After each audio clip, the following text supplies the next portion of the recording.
Bonjour, c'est Paul Peixoto du blog L'Art à Bien-être, j'espère que vous allez bien. Avez-vous remarqué que la plupart des gens ne voient que le côté négatif ou très peu le côté positif des choses? Il y en a même qui sont constamment négatifs et qui s'y complaisent. Il y a quelques années, une chaîne de télévision a même lancé un journal des bonnes nouvelles. Mais ça a fait un beat total alors que le journal de TF1 bat toujours des records d'audience avec ses mauvaises nouvelles. Et là encore, ça ne dure qu'une heure. Alors qu'au Portugal, dans les autres pays d'Europe ou du monde, ça dure une heure. En fait, d'après des recherches scientifiques, une mauvaise nouvelle l'emporte sur 10 bonnes nouvelles arrivées dans une journée. Ils ont découvert que notre cerveau a tendance à faire plus attention et à mieux mémoriser les événements et traits de personnalité négatifs que les positifs. Ils ont nommé cela le biais de négativité. Le problème est que ce phénomène influence notre décision, mais aussi nos jugements sur les autres et sur les situations. Donc, pas d'inquiétude, si vous avez tendance à juger et ne vous focalisez que sur le négatif, c'est normal. Et le plus important aujourd'hui, c'est justement de le savoir, car grâce à cela, vous allez pouvoir transformer votre vie. Comment? Eh bien, voici une astuce qui va vous aider. Cette astuce est issue de ma méthode Lean Bien-être, une méthode de gestion du stress et d'épanouissement personnel, dont vous trouverez en dessous de cette vidéo le lien pour pouvoir y accéder. Dans cette méthode, il y a deux techniques qui s'appelle donc le 5P, où vous allez poser 5 questions sur une angoisse, un sujet bien précis, et ensuite le CIRIM issu de la méthode 5S qui va vous permettre de déceler et d'éliminer la pensée négative afin de prendre conscience de l'influence qu'elle a sur votre vie. Maintenant, côté pratique, prenez une feuille et un crayon et sur la colonne de gauche, inscrivez-y toutes les pensées positives qui vous passent par la tête, et dans la colonne de droite, toutes les pensées négatives. Déjà, à ce niveau-là, vous allez vous apercevoir que vous avez plus de pensées négatives que de positives. Pour aller plus loin, prenons un cas concret qui m'est personnel. On va commencer par la méthode 5P. Donc, on va poser 5 questions. Lorsque je vais en vacances, j'ai souvent des crises d'angoisse. Et la crise d'angoisse principale que j'ai, c'est tout simplement de faire une journée la route, de faire 1800 km en une journée. Alors pourquoi? Pas parce que c'est forcément long, on va justement utiliser la méthode des 5P. Alors, pourquoi ai-je toujours cette angoisse? Parce que j'ai peur d'avoir des problèmes sur la route, comme c'est déjà arrivé auparavant. Ça, c'était pour la première question. Deuxième question, pourquoi avoir peur des problèmes sur la route? Parce que j'ai eu, il y a plusieurs années, des pannes de voiture et j'ai eu de terribles accidents lorsque j'étais enfant. Troisième question maintenant, pourquoi ai-je encore cette angoisse aujourd'hui?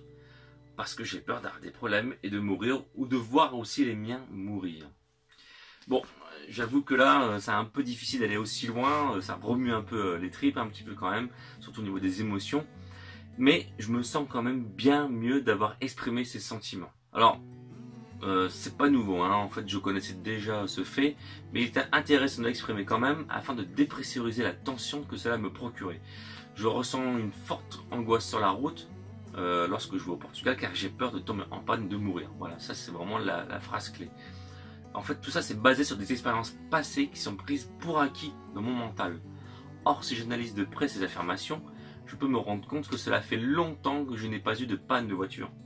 Donc, peu de chances que cela se reproduise, car j'ai trouvé depuis une solution, qui est d'avoir une voiture plus récente et avec peu de kilomètres, ce qui diminue vraiment le taux de panne.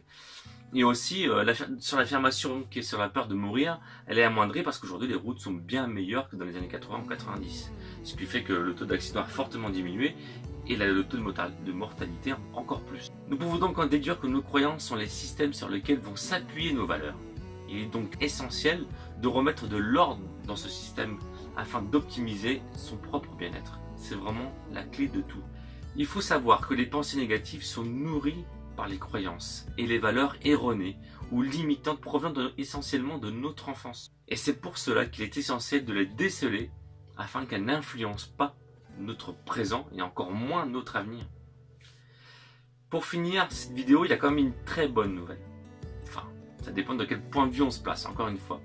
Les chercheurs ont découvert qu'avec l'âge, nous avons tendance à développer le biais inverse, c'est-à-dire que nous voyons plus le côté positif que le négatif. Alors, est-ce à cause de notre dégénérescence programmée et naturelle ou bien simplement parce que la sagesse nous gagne à ne plus vouloir souffrir des expériences difficiles, mais plutôt de moments agréables de la vie, aussi infimes qu'ils soient, des petits moments de bonheur appréciables. Donc maintenant c'est la question que je vous pose. Et vous? Est-ce que vous voyez plutôt le verre à moitié plein ou le verre à moitié vide? Pour cela, laissez-moi un petit commentaire afin qu'on puisse en débattre et pouvoir en parler tranquillement. Et si vraiment cette vidéo vous a plu, qu'elle vous a apporté quelque chose, n'hésitez pas à la partager au plus grand nombre. Déjà moi ça me soutiendrait énormément. Et laissez-moi aussi un petit commentaire pour savoir ce que vous en pensez de cette vidéo. Aussi pour me soutenir, j'apprécierais vraiment que vous mettiez un petit pouce bleu aussi et que vous vous abonniez à ma chaîne bien entendu, de partager au maximum aussi la chaîne autour de vous. Donc voilà, prenez bien soin de vous, que la paix soit avec vous. Et je vous souhaite une très bonne journée. C'était Paul Peixoto du blog L'Arbre à Bien-être.